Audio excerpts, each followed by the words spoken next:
the unsung heroes of MMA corner teams.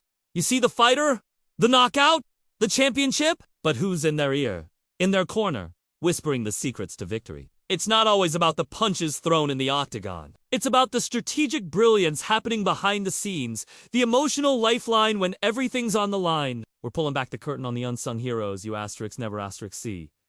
Bold claim, perspective shift. Forget what you asterisk, think asterisk you know about MMA. The biggest battles aren't always fought inside the cage. They're won and lost in the split-second decisions made by the silent architects in the corner. These aren't just trainers. They're strategists, psychologists, and lifelines. Without them, even the greatest champions wouldn't stand a chance. Relatable? Scenario. Emotional connection. Imagine being in a high-stakes moment. The pressure's suffocating, and having someone know asterisk exactly asterisk what you need to hear. That's the unsung superpower of MMA corner teams. They're the silent anchors in a storm of chaos, the unsung heroes whose dedication and brilliance can turn the tide of a fight. Prepared to see the world of MMA through a whole new lens. You see the fighter, the knockout, the championship belt held high. But who's in their ear, in their corner, whispering the secrets to victory? It's not always about the punches thrown in the octagon. It's about the strategic brilliance happening behind the scenes, the emotional lifeline when everything's on the line. We're pulling back the curtain on the unsung heroes. You, asterisk, never asterisk, see. What's up, fight fans? And welcome back to the channel. Today, we're not talking about the fighter with their hand raised. We're talking about the hands that put them there. The corner team. These are the master strategists, the human Swiss Army knives, the calm in the storm of a 5-round war. And honestly, they don't get nearly enough credit.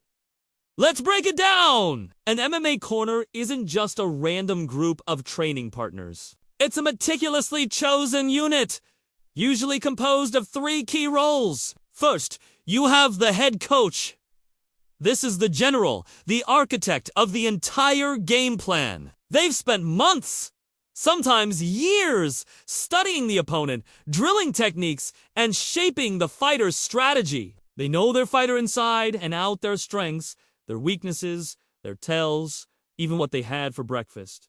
During the fight, the head coach is the primary voice, delivering clear, concise instructions based on what they're seeing unfold. They're the ones calling for the jab, screaming to circle out, or telling their fighter to unleash that combination they've practiced 1,000 times. Then you have the specialist coach. This could be a striking coach, a jiu-jitsu black belt, or a wrestling guru. Their job is to provide hyper-specific feedback. If the fight hits the ground, the BJJ coach is the one screaming about posture underhooks and submission defense. If it's a stand-up battle, the striking coach is analyzing angles, timing, and defensive gaps. They are the tactical experts in their domain, offering that crucial piece of advice that can turn a bad position into a dominant one. Think of them as the special forces unit deployed for specific, critical situations within the fight. And finally, you have the cutman. This is arguably one of the most high-pressure jobs in all of sports. In that single minute between rounds,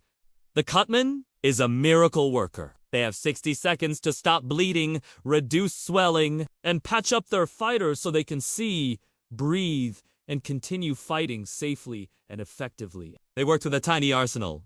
Swabs, adrenaline solution, and that iconic little metal tool called an inswell to press against swelling. A good cutman can literally save a fight. A bad cut, a swollen eye that a doctor deems unsafe, can end a fighter's night and cost them their win bonus and a shot at the title. Their work is a frantic, precise art form performed under the brightest lights and the most intense pressure. Now, let's talk about what makes a corner team truly great. It's not just about technical knowledge. It's about communication and psychology. Imagine the chaos of a live fight. The roar of the crowd, the impact of the punches, the physical exhaustion. It's sensory overload.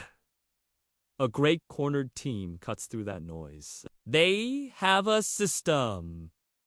Often, only one person, the head coach, speaks. This prevents conflicting advice and keeps the fighter focused. The language they use is a shorthand developed over countless hours in the gym. A single word can convey a complex sequence of movements. Toreba Witaman, the legendary coach behind champions like Kamaru Usman and Justin Gaethje, is a master of this. He's known for his incredibly calm and precise instructions. He doesn't just yell, punch him. He says level change, fake the takedown, come up with the overhand.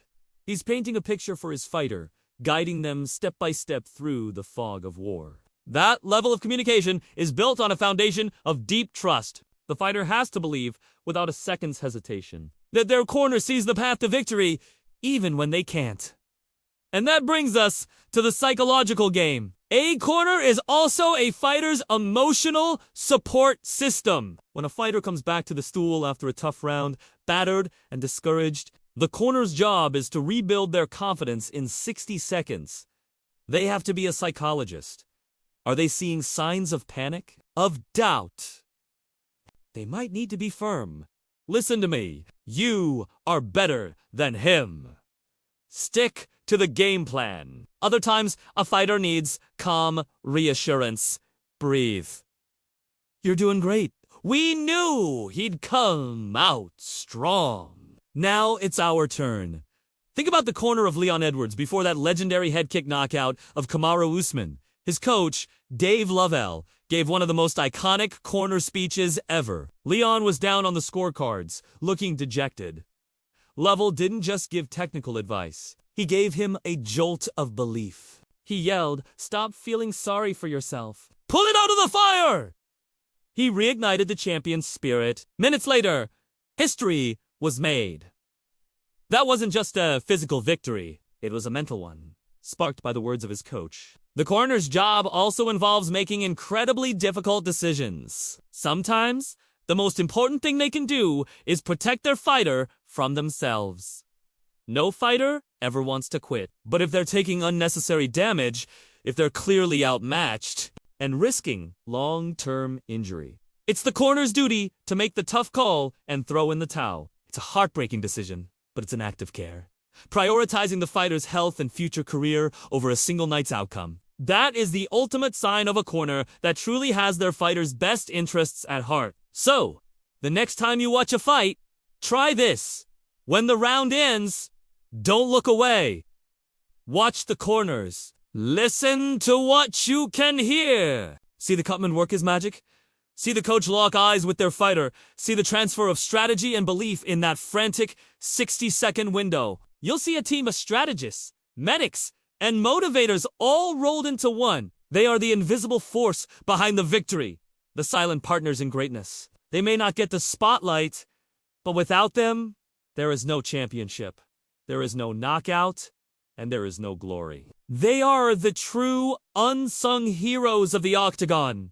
What are some of your favorite corner moments in MMA history? Let me know down in the comments. I'd love to hear your thoughts. If you enjoyed this deep dive, make sure to hit that like button, and if you haven't already, subscribe and turn on notifications so you don't miss our next video. Thanks for watching, and I'll see you in the next one.